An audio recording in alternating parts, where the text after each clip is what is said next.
Manorama group, जो सोचता है वो करता है। नमस्कार, न्यूज़ हाट के खास प्रोग्राम सियासत में आप सभी दर्शकों का बहुत बहुत स्वागत है। मैं हूं करिश्मा और हमारे साथ मौजूद है न्यूज़ हाट के senior journalist Chandan Jha. Sir नमस्कार। नमस्कार करिश्मा।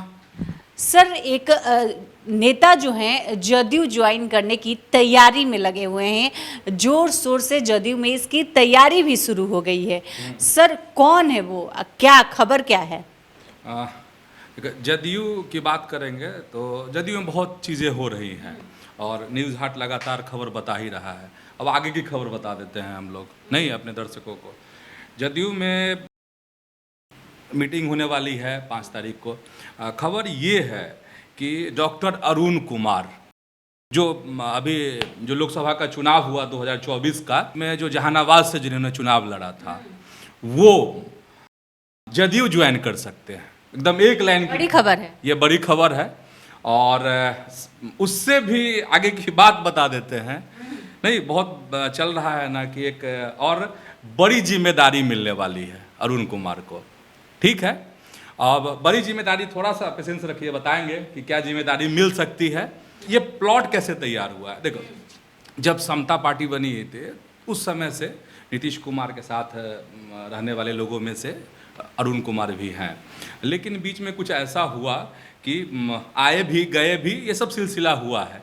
लेकिन एक बार फिर से अरुण कुमार को लाने की कोशिश कर रहे हैं नीतीश कुमार। कहानी तो बुनी गई पटना में, लेकिन पटकथा लिखी गई दिल्ली में। हम दिल्ली क्यों कह रहे हैं? तो दिल्ली में विजय चौधरी और संजय झा जो हैं इसके दूत हैं, और इन लोगों की मुलाकात और बात जो है दिल्ली में हुई है। एक बार नहीं हुई है, 2 बार मुलाकात हुई। पहली बार जो मुलाकात हुई डॉक्टर अरुण कुमार की, विजय चौधरी की और संजय झा की, उसमें सिर्फ एक दूसरे को लोग टटोल रहे थे। ठीक है, फिर जब दूसरे दौर की बातचीत हुई तो उस बातचीत में जब आगे चीज़ें बढ़ी, हमारे पास जो खबर है उसके मुताबिक अरुण कुमार की बातचीत मुख्यमंत्री नीतीश कुमार से भी कराई गई और दोनों आदमी के बीच में बात हुई है, सौहार्दपूर्ण बातचीत हुई है। और कुछ गिला शिकवा इधर से भी है, कुछ गिला शिकवा उधर से भी। अब जो है फाइनल बातचीत हो रही है, मतलब नीतीश कुमार की पार्टी के बीच में और अरुण कुमार के बीच में। और ये अगर हो सकता है, मतलब एक बड़ी संभावना हम बता रहे हैं करिश्मा अपने दर्शकों से, कि एक बड़ी संभावना है कि अरुण कुमार बहुत जल्द जदयू ज्वाइन कर सकते हैं। कुछ जो इनकी शर्त कह सकते हैं, और नीतीश कुमार की जो बातें हैं ये भी एक्सेप्ट अगर कर लेते हैं, और इन्होंने जो मांग की है, जो अपनी बात रखी है नीतीश कुमार के सामने में फ़ोन पर जो बात रखी है, उसमें अगर नीतीश कुमार तैयार हो जाते हैं तो यह तस्वीर बहुत जल्द देखने को मिल सकती है। अब देखते हैं क्या होता है, थोड़ा इंतजार करना पड़ेगा। अगर ये भी हो सकता है, जो बड़े पद की बात है, हो सकता है कि वो प्रदेश अध्यक्ष भी बन जाएं जदयू के, तो कोई आश्चर्य की बात नहीं होगी। बात अंतिम दौर में है, एक दूसरे का गिला शिकवा, एक दूसरे की जो शर्तें हैं वो आमने सामने रख दी गई हैं। अब होता क्या है, अब सब कुछ निर्भर करता है नीतीश कुमार पर कि अरुण कुमार की बातें वो मानते हैं नहीं मानते हैं।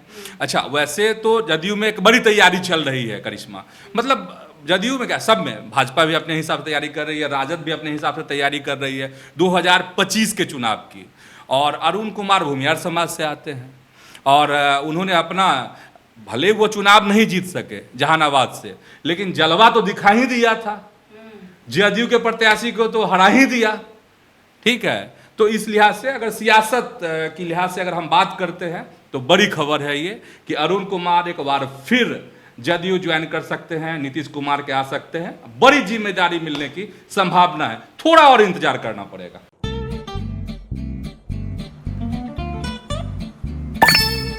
चलो इसको रोकते हैं। रुको रुको, गाड़ी साइड में लो। आरसी और लाइसेंस दिखाओ। बिना आरसी और लाइसेंस के गाड़ी नहीं चला सकते। अरे सर, ये यू बाइक्स है, इसको आरसी, लाइसेंस और पीयूसी नहीं लगता। अरे वाह।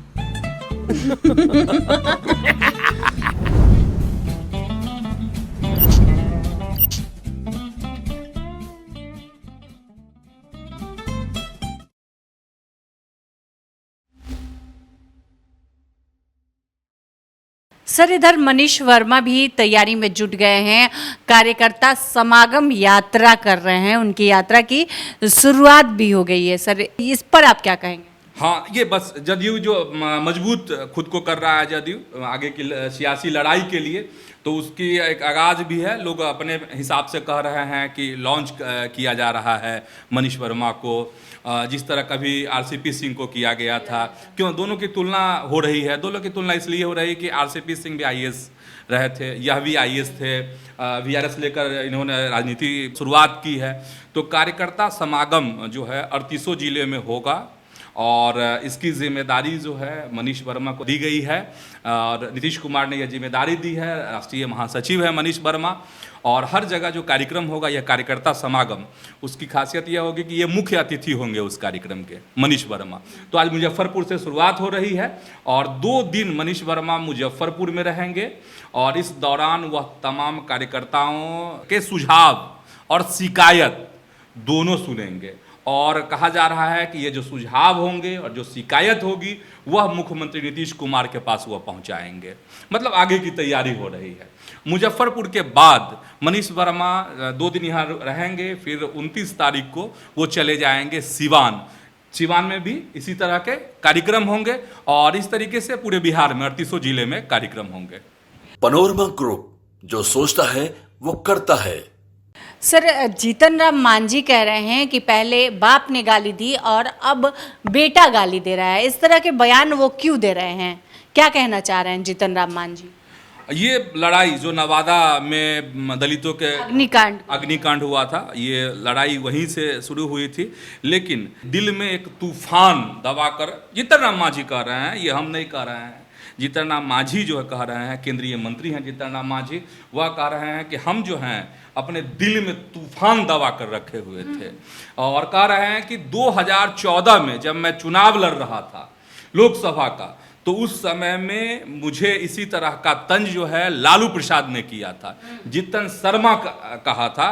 मतलब वो कह रहे हैं कि हम 10 साल से इस तूफान को अपने जिगर में संभाल के रखे थे, दबा निकाल दिया। हाँ, दबा करके रखे थे, अब बर्दाश्त नहीं हो रहा है।